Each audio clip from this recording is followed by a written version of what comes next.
Hey, what's going on, everyone? What's going on, Los Angeles? What's going on, America? It's Jonathan Mathis here. Welcome to my sports channel. I'm happy to have you guys with me to talk some sports. Today, we're going to talk about the baseball because we're going to talk about MLB because, as you know, the playoffs are looming. They're right around the corner, and the Dodgers are still chasing down the San Francisco Giants, who continue to win games, which is amazing to me that this team just simply can't lose. They forgot how to lose. But the Dodgers are still keeping things close. They're still keeping pace. And it has become somewhat of a tight race with 4 games remaining. The Dodgers have 4 games remaining, and they trail the Giants by 2 games in the division. The Dodgers are trying to win their 9th straight division title. It won't be easy. But last night was something that the Dodgers could build on going into these final 4 games. Last night was remarkable. Okay, I had given up on the Dodgers. I actually turned the game off, and then I decided to turn it back on. Because I thought the Dodgers, I thought there was no way they would come back. Not being down by 4 runs late in the late innings against the Padres. I didn't see them coming back in that game. What was a frustrating night turned into an unforgivable night for the Dodgers. And the Dodgers pulled off this amazing comeback, a miraculous comeback to beat the Padres in stunning fashion. I mean, it was so stunning to see that the Dodgers were able to pull it off late and survive in the end. I guess we can never count the Dodgers out, ladies and gentlemen. You know, and the bottom of the 8th was just an inning in which the Dodgers turned it on. Max Muncy and A.J. Pollock began the bottom of the 8th with back-to-back homers. That kind of set the tone.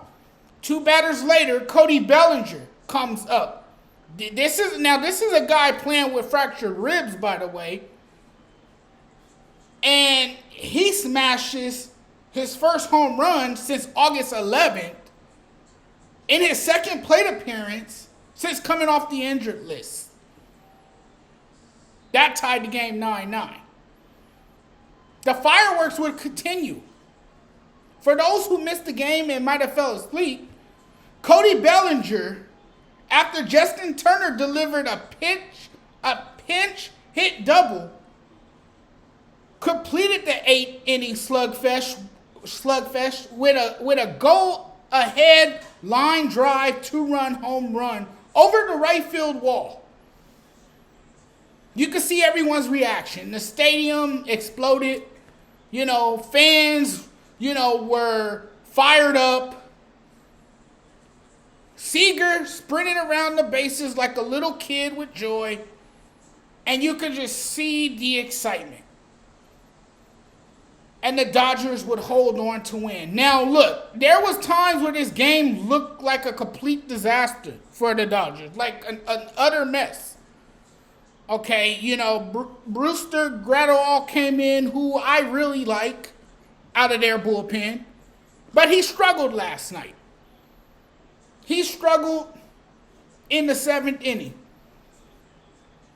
And imploded on the mound. Didn't look good at all. As a matter of fact, their starter last night, who has been dominant ever since he's joined the Dodgers, Max Scherzer, he struggled last night. He was a bit shaky last night. But he still had a fairly decent, okay performance.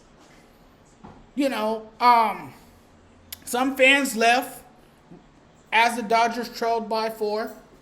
Like I said, I was one of those that gave up, after Gratterall surrendered 3 runs and didn't record an out before he had to be taken out. And then he was showered with booze as he walked to the dugout and disappeared into the dugout. But the Dodgers still have work to do if they want to win the division. Because I will say this, Dodger fans. If the Dodgers don't win the division, they're going to have their hands full against the red-hot Cardinals. It won't be easy. And we know what the Dodgers' history looked like against the Cardinals. It isn't pretty. And the Cardinals, they just was riding a 17-game winning streak. They won 17 straight games in a row. That's how hot they were. I don't know if it was Matt Carpenter's secret sauce. I don't know what it was. But whatever it was working for them. It was obvious that the Cardinals had found the winning formula. And they would take on the Dodgers in that wild card game. And the pressure would be on the Dodgers. Because the Dodgers have this massive payroll. They have all the flashy names. They have superstars on their roster. If you look at their batting order from 1 through 9, they have players that are well known around the league. They have arguably a bottomless starting rotation that features Clayton Kershaw, Julio Urias, Max Scherzer,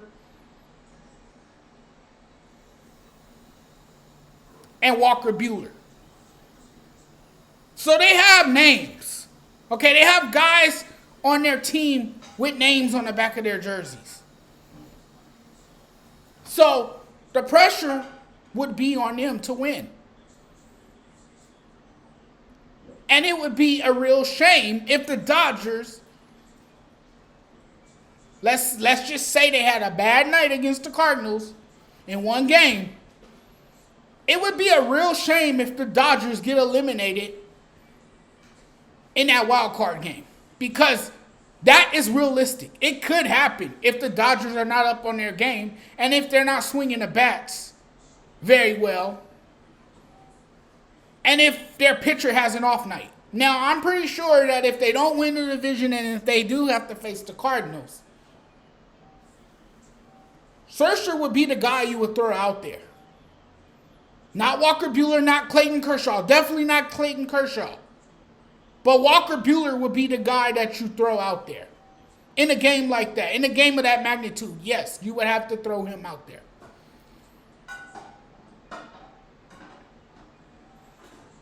With the way that he has pitched, he has to be your guy in a pivotal game like that.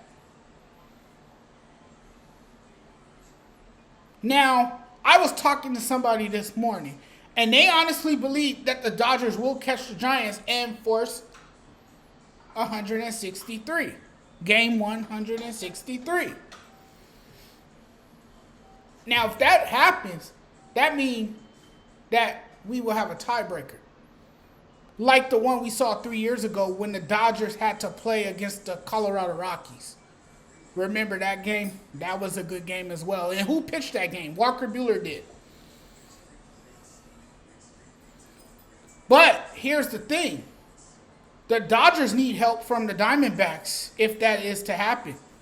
The Diamondbacks will have to lose some games. And the Diamondbacks have been terrible. They have been lousy. It's obvious that they're in a rebuild. I honestly, I don't even know what the heck's going on over there in Arizona. I really don't know. Are they in a rebuild? Or are they going to have a fire sale? What are they going to do? Because it's a dumpster fire over there. And I'm not fully confident that they can beat the Giants over the weekend. Or in this series. I'm not sure. I think this helps the Giants hold on to the division title. And clinch the division title. It puts the Dodgers in a tough predicament, if you ask me. The Dodgers will be in the playoff picture, but they will have to play in the wild card game. And it'll be tougher on them playing against a red hot team like the Cardinals. But we shall see what happened. But last night's game might have been their best game all season. It might have been their best. And I'm not just saying that because it was towards the end of the season or because it's a game with playoff implications. I'm not saying it because of that.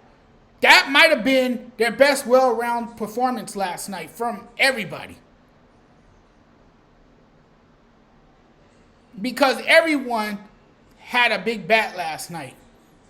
And it made all the difference in that victory. The Dodgers were able to rally and come from behind to secure another victory. A very important victory.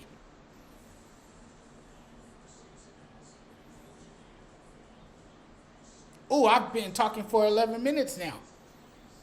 I should wrap it up now. I'll talk to you guys later because I am watching Thursday Night Football, Jacksonville and Cincinnati Bengals. So before I go, I just want to make an announcement that I do have a show tomorrow with my co-host. It should be fun. Check out the ASAP Sports Network. And also, I will be moderating an NBA show following that at 7 p.m. tomorrow Pacific time, 10 p.m. Eastern time. So you don't want to miss that. Tune in for that. And be sure to hit the subscribe button for this video. Don't let your friend down like that, man. Show the brother some love. He's putting in a lot of work here. He's working hard. Doing something he loves. Give me a shout out. Share this video. Give it a thumbs up. Peace out, everyone.